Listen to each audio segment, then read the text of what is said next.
বললাম না আমি পরে যোগাযোগ করব। আমি আমি বিপাশা। ধন্যবাদ এত সুন্দর গিফট পাঠানোর জন্য। You are most welcome. কিন্তু মোবাইল ফোনটি পাঠানোর কি দরকার ছিল? মোবাইল ফোনটা পাঠিয়েছি আমার স্বার্থে। ওই মোবাইল ফোনের মাধ্যমে তোমার সাথে কথা বলবো। তুমি কেমন আছো?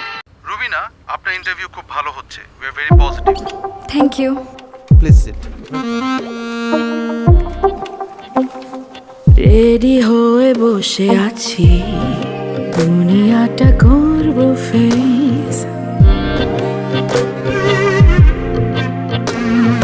অ্যাবিলিটি আছে কার থামায় আমার হ্যালো হ্যালো হ্যালো, আমি কিছু শুনতে পাচ্ছি না।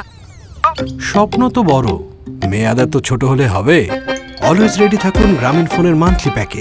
এক প্যাকে 1 মাস। ভালো। আপনি? ভালো, তবে একটু আগে খুব খারাপ ছিলাম। কেন? তোমার কাছ থেকে ফোন পাচ্ছিলাম না তো। তাই? কেন, বিশ্বাস হয় না? কে জানি, হয়তো। আসলে আপনি একটু বেশি বেশি ভাবছেন তো, তাই। এখন আর বেশি বেশি ভাবতে হবে না। কেন? তোমাকে যে পেয়ে গেছি। আমাকে পেয়ে লাভের চেয়ে হয়তো আপনার ক্ষতিই হবে বেশি।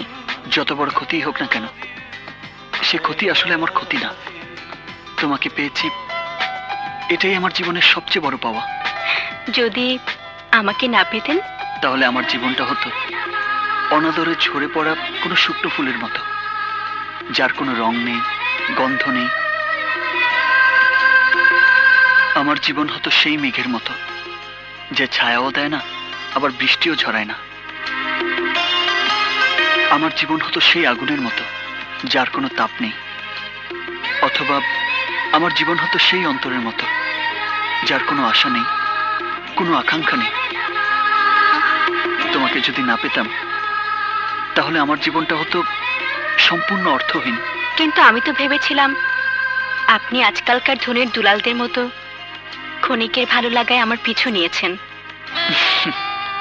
তাই যদি হতো, তাহলে তোমাকে খুঁজতে খুঁজতে এতটা পথ পাড়ি দিয়ে এখানে আসতাম না। শুধু আমার জন্যই আপনি এখানে এসেছেন? হ্যাঁ, শুধু তোমার জন্য। শুধু তোমার জন্য আমার এখানে আসা Bipasha. Akash. Bipasha, I love you. I love you Bipasha. I love you too.